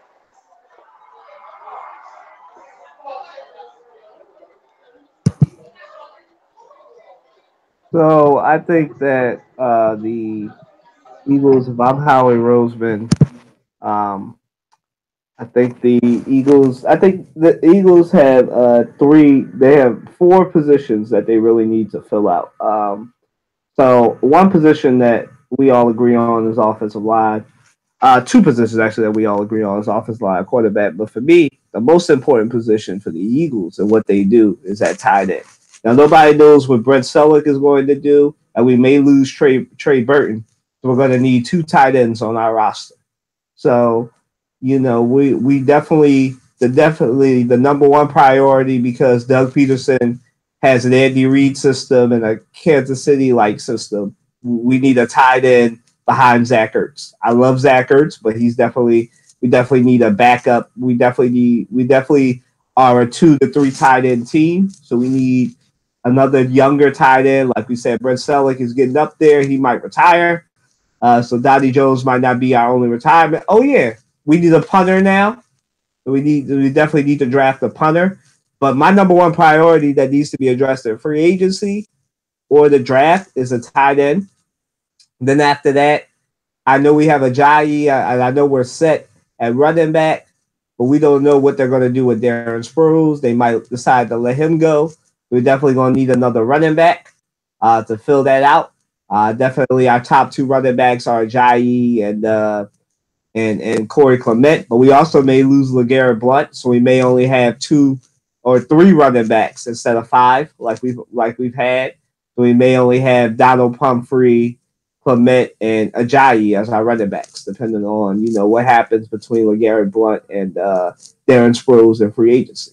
So we're definitely going to need another running back. I would love for the Eagles to get Saquon Barkley, but I don't think that's going to happen unless Howie Roseman pulls off his magic and somehow gets the number 2 pick from the Giants. And I doubt he's willing to do that again. But, it worked out the last time. Maybe he will. But, for the Eagles, they definitely need a tight end. We've already said they need an offensive lineman and a cornerback, a wide receiver, and a linebacker. But for me, my number one priority, if I'm the Eagles, like I said, is tight end. As far as wide receiver, the Eagles have found a very willing trading partner in Miami before. Maybe they need to call Miami and see if they can get Landry, because Landry would definitely answer all of our problems and would definitely make, because I'm hearing the Eagles may decline the option on Torrey Smith to save some cap room, would definitely make the loss of Torrey Smith less of a blow if you could get Landry. And like Andre said, who wouldn't want to come play for a championship team, especially the Eagles, man? And so maybe you can get Landry if you can do that, because we do have 3 fourth-round picks. So maybe you can trade one of our 4th-round picks for Jarvis Landry. That would be great. I know. I don't think safety is an issue, but apparently Jalen Mills does. He's been lobbying for the Eagles to get Tyrann Mathieu. So if he's available, yeah, definitely go get him. We definitely need another safety, and he can definitely play quarterback if we need him to. So he could definitely come in and spell Malcolm Jenkins, because Malcolm Jenkins did play a lot this year. He is one of our top playmakers, but Eventually even the great ones wear down. And I love Malcolm Jenkins and Rodney McLeod, but they definitely all need backups. So get Tyrann Mathieu if that's available. But for me, the number one priority is tight end, followed by offensive lineman, then running back, uh, then linebacker, and then cornerback. Because cornerback isn't necessarily like I think we all agree cornerback isn't a need right now. I think the Eagles are happy with their lineup right now, but we definitely need a shutdown corner. Um, Playing on the other side of Ronald Darby. So I definitely, if Sidney Jones is that guy, then definitely don't go get nobody. But if he's not that guy, and like I said, he might be a year or two away, just as Trey pointed out, because of his Achilles injury. But they said that we got one of the best cornerbacks in the draft, and I believe in his ability. But coming off the Achilles injury, I think he's probably a year away from being where he needs to be. So definitely they need a cornerback, but the number one priority is tight end because that's what the Eagles rely on the most is a good tight end, a tight end that can catch, and a tight end that can block. So yeah. So moving right along, Matt's not here, so we don't have to worry about the baseball update. But to those of you that rely on that for baseball information, spring training, there's been a lot of free agent acquisitions. The season will start momentarily, I think, by Easter. So late March or early April, the season will start. There's been a lot of late free agent picks, and I'm I'm excited for the baseball season and let's go Phillies. We'll see how that goes for them. But moving right along, guys, to our college basketball portion of the show. Who's the most dangerous team heading into March Madness? Uh, Go ahead. Go Yeah, ahead. I'm with you, Colin. Let's go Phillies. So the most dangerous team in college basketball, Villanova, hands down, best coach in the league and best team. I say one of the most unselfish teams we've seen, just like Villanova is, because they buy the Jay Wright system.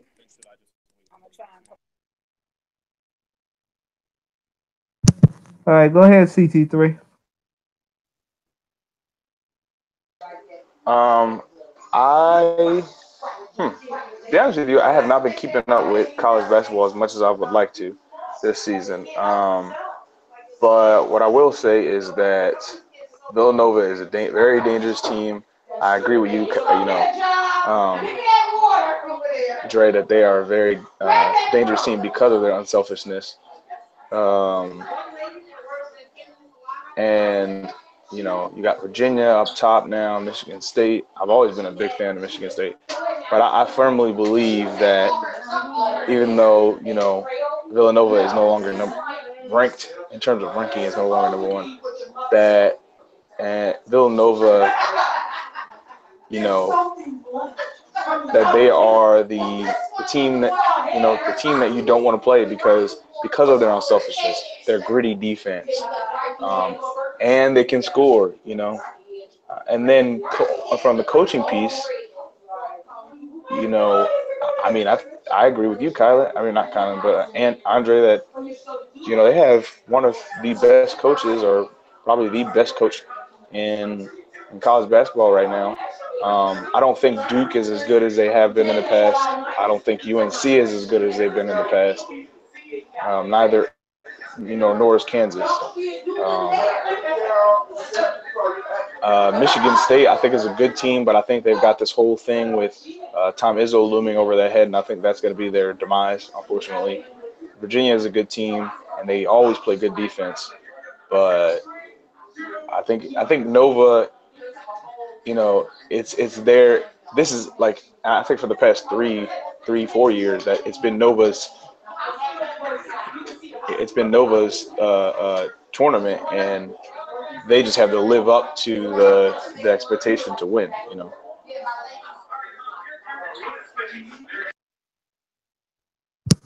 I feel you both on Villanova, and why I agree.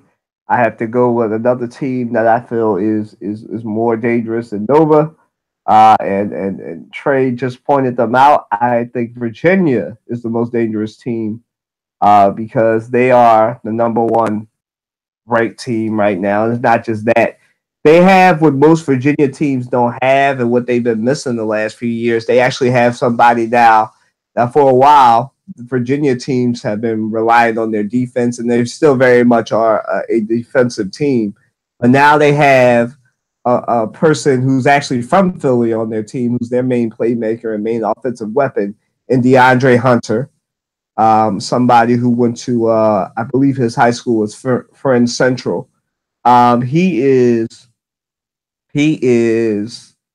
a dynamic a dynamic player. I happen to watch some Virginia games, and he's definitely been the difference in why Virginia is a number one team now, and why they are becoming more of an offensive threat now because of this man. I mean, DeAndre Hunter is definitely a good player, and I believe that Virginia is a dangerous team, not just because they can play defense, and they are the best defensive team in college basketball. And that's not taking anything away from Villanova, but in the regular season and every game I've watched, Virginia has been the best defensive team in college basketball to me. And DeAndre Hunter, is one of the top players in college basketball now. He's not a Trey, well, what's the boy's name? He's not a Trey from Oklahoma. He's not a Trey Young. Trey Young. There you go. Thank you. He's not a Trey Young from Oklahoma. He's not a Jalen Brunson from Villanova, but he's definitely a good, solid player in the ACC. Now, y'all gotta watch out for these ACC teams because the last few years it's been an ACC team in the Final Four, and I believe that trend will continue, and they'll be in the championship game. And I think that ACC team that might wind up playing Villanova in the championship game will be Virginia, and that's going to be a great team. But I believe Virginia is the most dangerous team in college basketball. So moving right along, does Villanova have a chance? Y'all kind of already answered this. I'll start. Does Villanova have a chance to win a title again? Yes, they do. Villanova, like we said, they're a system team. They have one of the best coaches in college basketball, in Jay Wright. They just won a title two years ago, and they're definitely not as strong of a team as they were when they made the tournament and won, but they definitely made up in other ways. They're a younger team. They're led by Jalen Brunson, who is one of the best point guards in college basketball. And yeah, I believe with Jay Wright as their coach, and with his experience, and Jalen Brunson with his experience of winning a championship and being a big part of the team for the last couple of years, I believe they can win a championship. Go ahead, Andre. I definitely 100% agree with what you said. Jay Wright has, to me, he knows NCAA game. He knows how to take a team from being a good team to being a great team to being a contender in the Final Four. So I definitely, yeah, Villanova's hands down has a chance to win another championship in the NCAA. So I'm just excited to see what happens. I'm excited to see, you know, college basketball as it progresses. Hopefully, they don't get caught up in any scandals or anything like that. But it's gonna be a great game. It's gonna be some great games. Correction.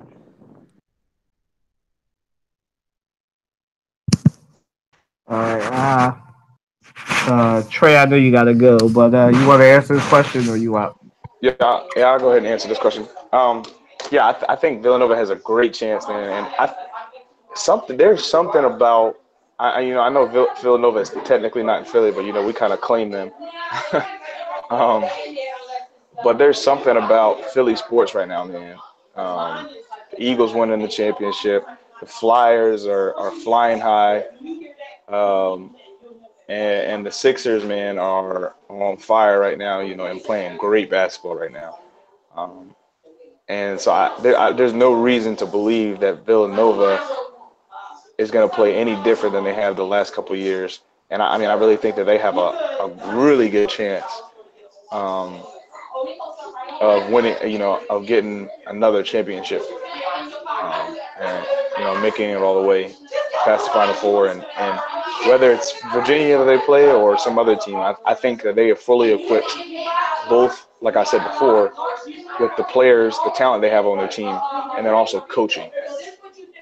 Because as much as good talent or good defense can help you out, if you don't have a good coach, you know, it's really hard to pull out big games like that, because at the end of the day, I think good talent without a good coach is like it's like a shepherd without their it's like a sheep without their shepherd, basically. You can have good talent, but good talent is only going to take you for so far.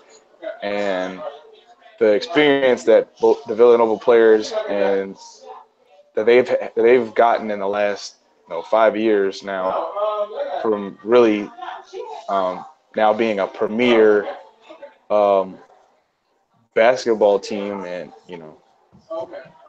every year they're in the top five for the past 5 years.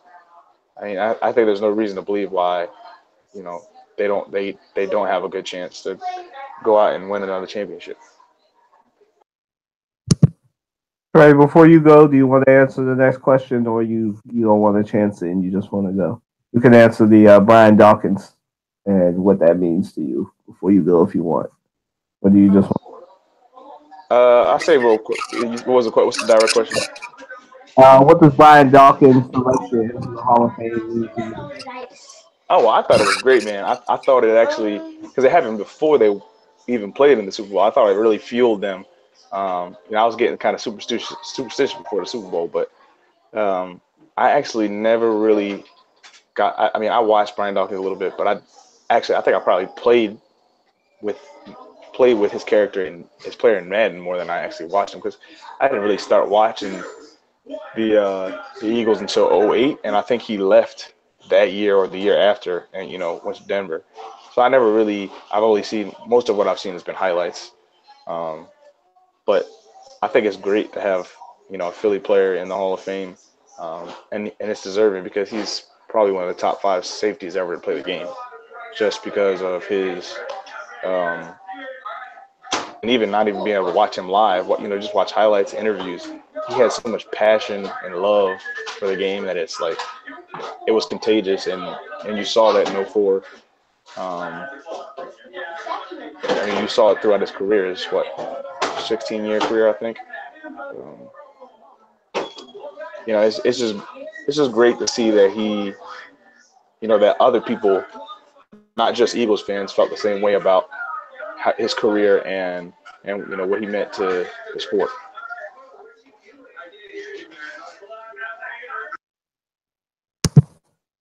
All right. Go ahead, Dre. I forgot about you. Go ahead, Dre. Go ahead, Dre. You're next. It's cool. Um,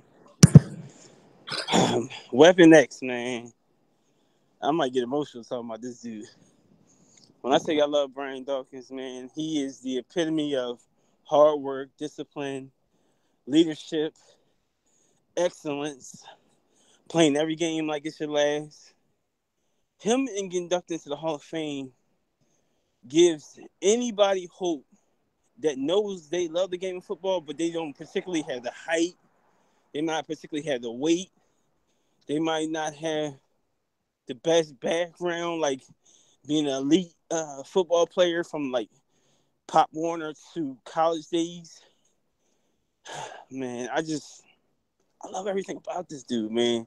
The way he talks, the way he carries himself, the way he helps out his community. Like he's a great guy, man. It's it's it's everything that you want the Eagles organization to be. So for them to put him in the Hall of Fame, man, it's a beautiful sight.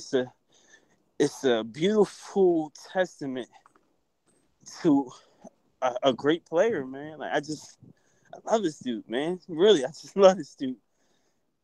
To me, I haven't seen it yet, but to date, he's the best safety we've ever had in Eagles history. Period. And I don't think there's any contest. I don't think anybody else comes closer. I wish he would have stayed through all the years. I wish we wouldn't have went down that route. But I understand, football is a business, and then we had to move on. We, excuse me,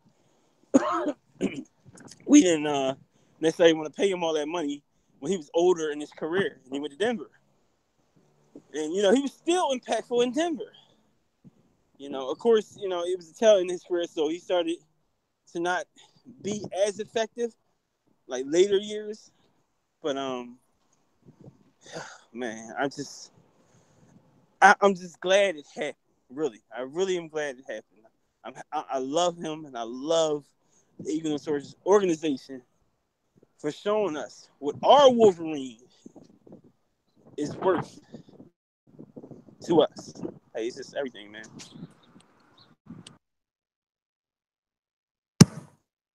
Let me just say, I share Andre and Trey's opinion. I mean, Weapon X, man.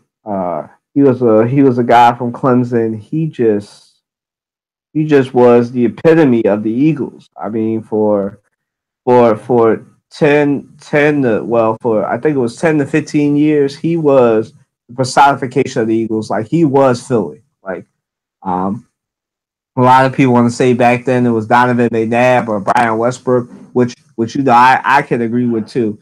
But the face of of um, of the Eagles to me was Brian Dawkins, because Brian Dawkins was the epitome, like Andre said, and I might get a little emotional too. Like Andre said, Brian Dawkins was the guy when you heard him talk, like you just wanted to run through a wall for him, man. I mean, he was everything, man. And at the parade, he actually pointed me out in the crowd and stuff, and it's just like a moment, man. This man is Philly. I mean, I know he's from South Carolina, he's from Matt's home state, but this man is Philly, man. He's Philadelphia personified, and I think that's the best way to say it. So when he got into the Hall of Fame, it's like a victory for all of us. Now, Teroy's working on an article about on Watson Sports Takes on the importance of Brian Dawkins and why his Hall of Fame selection is significant to him. But I'm gonna speak for myself, man. When he got on, when they selected him for the Hall of Fame, it felt like they selected all of Philadelphia. It felt like when he got in the Hall of Fame, we got that respect. Because like Trey said, he definitely is a top 5 safety. He's the best safety we've ever had. And I know he's been a big inspiration in Malcolm Jenkins' life and everything. But he is Philadelphia. He is the Eagles. He is the franchise personified. So when he won, it felt like we all won. Even though he got his ring as an executive, he's getting 2 rings now as an executive. He's getting this Hall of Fame ring and the Super Bowl ring, man. But when he got on, we all got on, man. That's the best way to describe it. That's how important Brian Dawkins is to this city and to us, man. He is the Eagles personified. That's the best way to say it. So moving right along, Dre, to our last question, and then we'll get into my hot take. Is the Philly sports scene all the way up? Go ahead, Dre. Yes, yes, yes, yes, yes. It's a certain feeling. You got to be here to experience it. Like people were saying when we got into the Super Bowl, people said like there was just talk around town. It was on sports talk that you got to be here. Like it's one thing to go to Minnesota and enjoy the team if you could afford that, but you gotta be here, man. Like just the camaraderie, the love. I give an extra nod to when I see a guy with Eagles gear on. I'm like, go Birds. I'm like Eagles all day, and like you saw it with the teams being uplifted through the support. Teams were doing videos with the Philadelphia Union to the Phillies to the Sixers, and they're still even highlighting the Eagles players the beginning before the game where they ring the bell. And Carson Wentz got a I think it was a 2 minute standing ovation. As he should get every second of that, man. He's our quarterback, and not to discount Foles and all the great work he did. You know, he's our quarterback as well. He's our backup quarterback, and he knows that. And he knows that, you know, he'll always have a special place in our heart. You know, you brought us our first Super Bowl. You know, can't nobody say we ain't Super Bowl contenders anymore, or we not. We always be the bride. We always be the bridesmaid, not the bride. That talk is done with. I mean, teams went on a winning streak after we won a Super Bowl, man. Like, if that ain't a testament to how moved they were and uplifted by the Eagles winning the Super Bowl, I don't know what else you need, man. I really don't. The Phillies highlighted Jason Kelsey by bringing down Trent to.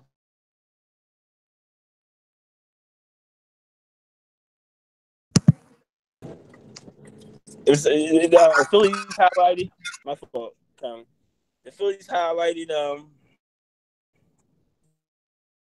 it's just a beautiful time, man. It's a beautiful time to be a sports fan in Philly. And if you want to experience, look, book your ticket, train, plane, bus, whatever. Get here, man. I'm telling you, it's nothing like anything else. I mean, yeah, man, it's all the way up. But to me, as somebody who's lived in Philly all my life, I've always thought it was all the way up. But it's good to have confirmation. I wrote a good article. I think Andre would even say it's a good article. And I mean, of course, I'm gonna say it because I wrote it. But yeah, even non-biased, a good article on this where I go in depth on all the Philly sports teams. But yeah, it's to me, it's all the way up, man. You can check that article out at WatsonSportsTakes.com or wildfiresports.com. You can check that article out. So the Philly sports scene being all the way up. But and see if you agree. If you don't agree, at Colin W. Watson, at underscore Andre Terry. If you don't agree, or you can start the comment section on the thing too, on this video. But to me, like the Philadelphia sports scene, man, is all the way up. It's not just because the Eagles won. Like Andre got into that. I don't have to rehash that. But like was talked about on this podcast. I think Trey said it. You know, and the Sixers went on a seven straight game win streak. The Flyers haven't lost since the Eagles won the Super Bowl. The Phillies haven't played. You know, they're playing in spring training, but I think they're The on a Flyers, little the bit of Flyers a lost the other night. It was like 4-1. So they okay. yeah. All right. Well, the Flyers finally lost, but they were winning like 6 or 7 straight before that.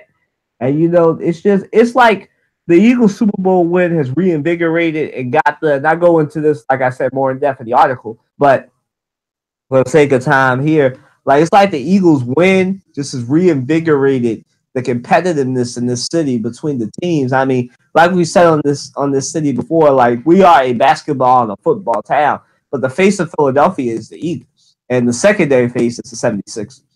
But they've lost a lot of standing, as Andre has said, because of the tanking. But for a while, this was a football and basketball city. It was Eagles and 76ers, and then it was everybody else. But the Eagles win, man. It's just made this city way more competitive, man. We are all the way up. Like Andre said, it's changed the attitudes of people in the city. It's made us a lot more positive. It's done a lot for the city, and like I said, most importantly, it's got the competitive juices flowing of every other team here. Everybody's acting like it. Maybe they've always been acting like this, and we're just noticing it now since the Eagles won. But everybody's won now. All the teams, they're all like, "Oh, we need you to come here." Jalen Mills was at Temple doing the speech before their senior night. As Andre said, Jason Kelsey got called down to come and talk to the Phillies to get about their season and how they're mirroring the Eagles process and everything. Everybody's on the process, man. The beautiful thing about every team here is everybody's main superstar. For the Eagles, Carson Wentz. For the Sixers, Joel Embiid and Ben Simmons. Everybody is 25 and under. I believe the oldest athlete we have here, like of our stars, is Carson Wentz because he's 25. Everybody else, though, is 24 and younger. And it is great to see that we're going to be great for a long time. No longer will they say we're a laughing stock in football. We're not a laughing stock in basketball anymore. We won't be a laughing stock in baseball much longer. We've never been a laughing stock in hockey. The Broad Street Bullies have always been a main team. So, it's going to be great, man. The Philly sports team, man, is all the way up, and be proud of it. As Andre said, take the bus, take the plane, get down here. But yeah, man, we're all the way up, and everybody, like I said, is 25 and younger. So we're going to be great for a long time. No longer will anybody be able to say that the Philly sports team is the laughing stock of whatever league they're in, and I can't wait. I can't wait.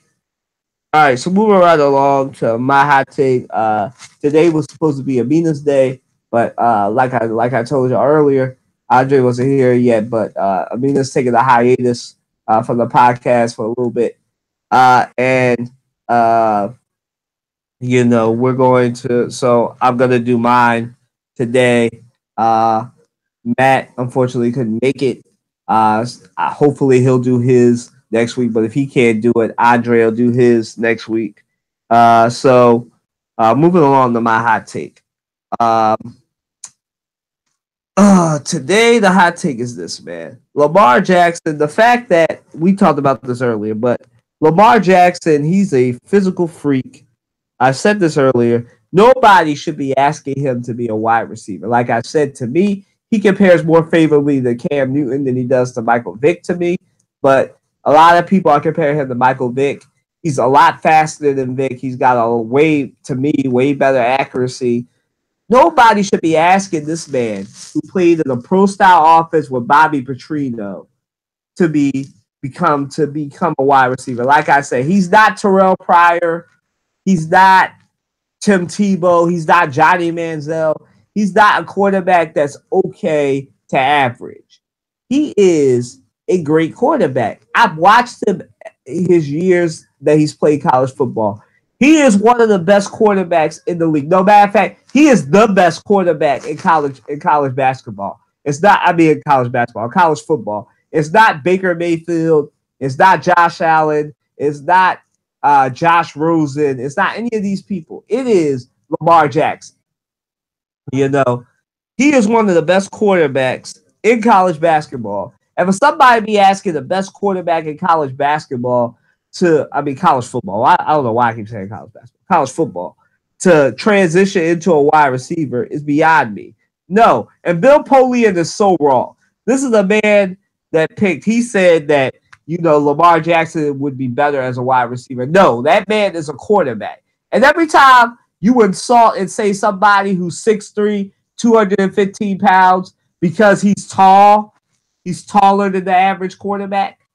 If somebody, I think Drake can correct me if I'm wrong, but I think Carson Wentz, I believe, is 6'4", 6'5". So, nobody asked Carson Wentz to become a wide receiver.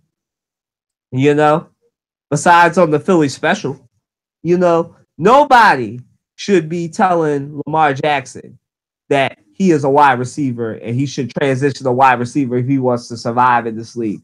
He shouldn't transition to wide receiver, especially because the man hasn't even played an important down of football yet in the NFL. Why?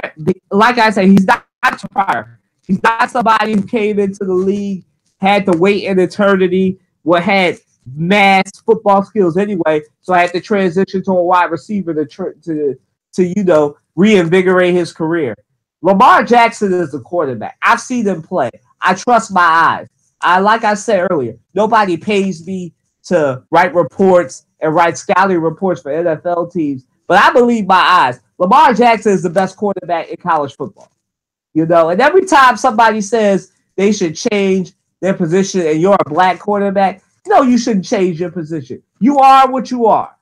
And every time somebody says that, it's like a bullet against the black QB. Because there's not a lot of black quarterbacks anywhere in the NFL. So while anybody is saying Lamar Jackson, somebody who compares to Michael Vick and Cam Newton to me, should be quarterback. Nobody told Michael Vick he needs to be a wide receiver or a running back. Nobody told Nobody told uh, um, Cam Newton he needs to be a wide receiver. We all know what a freak he is, what an athletic freak he is. Lamar Jackson deserves to have his chance to be a quarterback on an NFL team. And if he can't be a quarterback, then he can be a wide receiver. But as long as that man can be a quarterback, because I've said it earlier, I've said it before, I believe this man can be a quarterback. And if you are an NFL scout and you listen to this podcast, if you're an NFL fan, a college football fan, you need to look at tape of Lamar Jackson. And after you look at tape of Lamar Jackson, tell me, after seeing that man run, after seeing that man throw a deep ball, after seeing how accurate that man is when he throws the ball, you tell me if he needs to be a wide receiver. You tell me and let these NFL teams know how stupid it is that they're trying to make this man a wide receiver. He's not a wide receiver, he's a quarterback. And every time you do that, and I'll keep saying it, it's a bullet against black quarterbacks. Because it wasn't long ago that Rush Limbaugh said Donovan McNabb should stop running and just be a in the pocket quarterback. And we all thought that was stupid and had racial undertones when he said it. You know, everybody thinks they're the black quarterback whisperer. Let these quarterbacks be who they are. Let Cam Newton run. Let Cam Newton do his thing. Let Russell Wilson do his thing. You know, let these quarterbacks be quarterbacks. Every time you try to change quarterbacks, like I said, it's a bullet against the black QBs because you're saying this man's skill set is not good enough. Nobody told Ben Roethlisberger he need to be a wide receiver. Nobody told Tom Brady he need to be a wide receiver. Nobody told Drew Brees he need to be a wide receiver. You know, and Drew Brees before Russell Wilson, he was the shortest quarterback. Nobody said he needed to be a running back. Why are you trying to change Lamar Jackson, Bill Polian? If you're an NFL scout or a GM, and you're saying that this man needs to be a quarterback, and it's your job to watch more tape than me, nobody should be saying that this man is a wide receiver. He's not a wide receiver. He's a quarterback. Watch the tape. He's a quarterback. And every time somebody says that, it's a bullet against black QBs. Black QBs are already a rarity in football. We need more. Stop killing the talents of these black quarterbacks. Let them be who they are. They're not wide receivers. They're quarterbacks. Leave it alone. All right. That was our show. Thank you all for listening. Thank you, Andre, for coming through. Trey had to go get ready for work. Matt couldn't make it because he had a last-minute choir rehearsal. But we thank you all for listening. We thank you all for supporting us, whether you watch now or you watch later.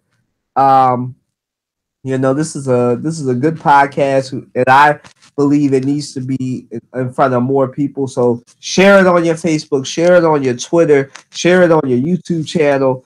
Definitely help us get into more on more people's phones, more people's tablets, more people's laptops. At Kyler W. Watson is my Twitter. Let us know. Put it in the comment section. Hit us up on Twitter. Andres is that _Andre Terry. You know, I believe that we're a riot to follow on Twitter. You definitely should be following us. Check us out on Facebook. Thank you all. Like I said, thank you, Andre. Thank you, Trey. Thank you, Colin. To all the people, like I said, everybody makes this show better. Check out Dre. He's gonna do his hot take next week. So thank you all for listening. Have a great rest of the weekend. Enjoy March. And have a great weekend. March Madness. Stay tuned. We're going to bring back the crossover podcast. We did it last year. We're going to do it again this year. Crossover podcast bracket when we do the bracket. So stay tuned for that. Look up the college basketball, debate us. You know, we're always open to debate. But yeah, deuces. Have a great weekend. Check y'all next week.